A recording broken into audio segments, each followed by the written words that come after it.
에베소서 2장 5절에서 6절 38번째 시간, 하늘에 우리를 앉혀주신 은혜에 대하여 함께 나누겠습니다. 그리스도와 함께 우리를 일으키시고 그리스도와 함께 우리를 하늘에 앉히셨다라고 성경은 말합니다. 하나님은 우리를 예수 그리스도와 함께 일으켜 주셨습니다. 살 가능성이 없이 누워있던 우리였는데 그 죽음의 자리에서 우리를 일으켜 주셨습니다. 6절에 보면 일으키사라고 말하는데 이 말은 예수 그리스도의 부활을 나타낼 때 쓰는 말입니다. 그리스도께서 죽은 자 가운데서 완전히 살아나셨을 뿐 아니라 이제는 특별한 자리에 앉으셨는데 거기가 바로 하나님의 보좌 우편입니다. 하늘과 땅의 모든 권세를 가지고 그리고 이 땅을 왕으로 다스리십니다. 예수 그리스도가 죽으셨다가 부활하실 때 예수를 믿는 나도 죽었다가 살아난 자로 하나님께서 인정하십니다. 예수 그리스도께서 하늘에 오르사 하나님 우편에 앉아 계신 것처럼 예수 믿는 우리는 몸은 이 땅에 있으나 이미 하늘에 앉은 자로 우리를 인정하여 주십니다. 우리는 아직도 이 세상에 몸을 담고 살고 있습니다. 그러나 우리가 지금 그리스도와 함께 하늘에 앉아 있다라고 성경은 말합니다. 지금 우리의 감각으로 그걸 느낄 수는 없습니다. 그러나 말씀의 계기판을 들여다볼 때 이미 우리의 영적인 고도는 하늘의 고도를 나르고 있는 것입니다. 예수님이 하늘에 앉아 계신 것이 확실하다고 할 때 우리도 하늘에 앉아 있는 것이 확실합니다. 6절에 보면 함께 일으키사 그리스도 예수 안에서 함께 하늘에 앉으시니, 여기서 시제가 과거 시제로 되어 있습니다. 미래의 다음에, 죽은 다음에 일어날 사건이 아니라 이미 일어난 겁니다. 우리가 세상에 몸을 담고 살고 있지만 우리 위치는 하늘에 있는 자이기 때문에 이 땅에 있는 누구도 우리를 건드릴 수가 없습니다. 하늘에 앉혔다라고 하는 말은 이미 약속을 받고 이 세상에 잠시 동안만 지금 존재하고 있다라는 것입니다. 그래서 세상을 살면서도 우리는 언제나 하늘로 이사할 준비를 하고 사는 사람들입니다. 우리는 이미 이사할 새 집이 준비되어 있습니다. 그곳에 가면 어떤 식탁을 준비하며 어떤 침대를 놓으며 어떻게 집안을 꾸미겠다라는 생각을 하죠. 그래서 집 입주하기 전에 사람들은 들떠 있습니다. 우리가 바로 이 세상을 그렇게 사는 겁니다. 이 세상에 있을 때 짐이 많으면 많을수록 짐만 늘어납니다. 우리는 하늘에 쌓는 자로 살아가야 합니다. 고린도전서 7장 29절에 보면은 슬퍼도 기쁜 것처럼 또 없어도 있는 것처럼 또 세상의 물건을 다 쓰지 못하고 갈자인 것처럼 그렇게 살라라고 바울은 말하고 있죠. 다시 말해서 이 세상에 대하여 하나님의 사람들은 초연하게 살라는 겁니다. 아무리 정이 들고 오래 살아도 우리는 결국 이별할 것입니다. 그리고 주님 계신 곳에 우리는 가야 합니다. 예수를 믿는 하나님의 자녀도 이 땅에서 많은 상처를 받고 살고 때로는 자신감도 잃고 주눅도 들고 또 어떤 때는 이 세상에 깊이 뿌리를 내리지 못하고 어정쩡한 자세로 변두리 가장자리 인생을 살아가기도 합니다.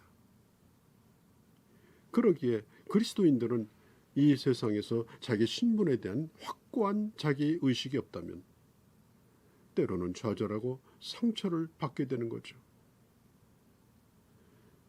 여러분, 하나님의 사람들은 세상에서 악착같이 살아가지 않습니다. 마음 놓고 죄를 지을 수도 없습니다. 남을 속에 모을 수도 없습니다. 그래서 아유 저 바보, 앞뒤가 꽉 막힌 사람, 융통성이 없다라는 그런 말을 듣습니다. 하늘에 앉았다.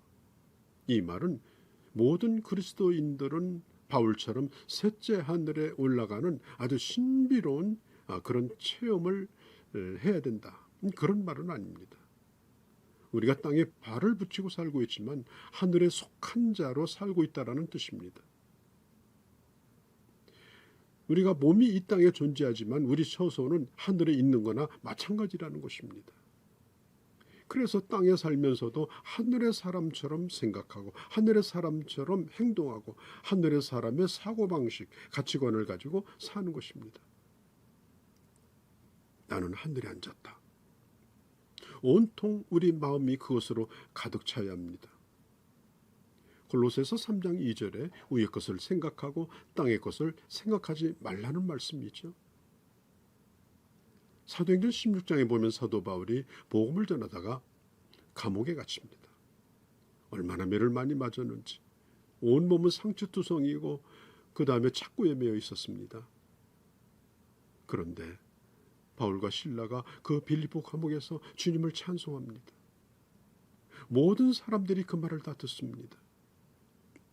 이 장면에 대하여 토툴리아는 이렇게 얘기했습니다.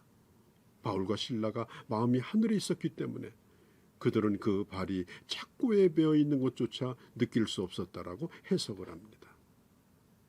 우리가 사는 이 세상이 아무리 변하고 인심이 변하고 또 우리 눈앞에 수많은 유행들이 우리 앞을 스쳐 지나가지만 그것들이 우리 마음을 빼앗지 못하는 이유는 이미 하늘에 있기 때문인 것입니다. 당신은 아무리 생각해도 우리와는 달라. 도대체 당신은 어디에서 어느 별에서 온 사람이야? 외계인 같아. 이런 소리를 듣는 것은 이상한 얘기가 아닙니다. 왜냐하면 우리는 하늘에 앉아있는 자로 살고 그리고 어느 땐가는 하늘의 하나님 앞에 가야 되는 존재이기 때문에 그렇습니다. 돼지가 돼지 우리 안에서 구르며 사는 것은 당연하고 이상한 것이 아닙니다. 그런데 하늘에 앉아있는 사람이 땅의 사람을 흉내내고 그 스타일로 살려고 하면 정말 처량해지고 추해집니다. 아무리 흉내내도 세상 사람처럼 되지 않습니다. 오히려 갈등만 느끼고 그리고 오히려 점점점 이 세상으로부터 낙오자가 되어 갈 수밖에 없는 것입니다.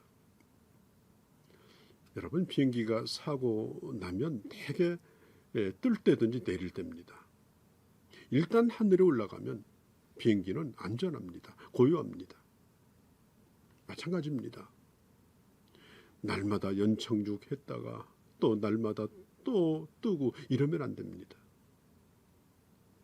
하늘에 마음을 두고 그리고 하나님과 함께하는 그런 하늘의 백성으로 살아가게 되면 갈등 없습니다. 무엇이든지 다 이길 수가 있습니다. 고고학자로 유명한 이 찰스 박사는 여러 대학에서 강의를 했는데 그를 가르쳐서 워킹 바이블, 걸어다니는 성경이라고 불릴 정도였습니다. 그가 그 정도로 성경을 열심히 외웠던 사람입니다. 히브리어 헬라어로 성경을 많이 암송했습니다.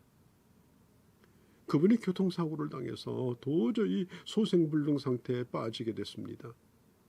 이 소식을 들은 학생들이 그를 위해서 기도하고 그리고 안타까워했습니다. 그런데 그분이 중환자실에서 혼수 상태에 있으면서 계속해서 혼자 뭔가를 중얼거렸더랍니다. 주위에 있는 사람들이 도대체 무슨 소린가? 헛소리 하는구나 이렇게 생각을 하기도 했는데 자세히 들어보니 그 무의식 속에서 그가 히브리어로 시편 1편의 말씀을 암송하고 있었답니다.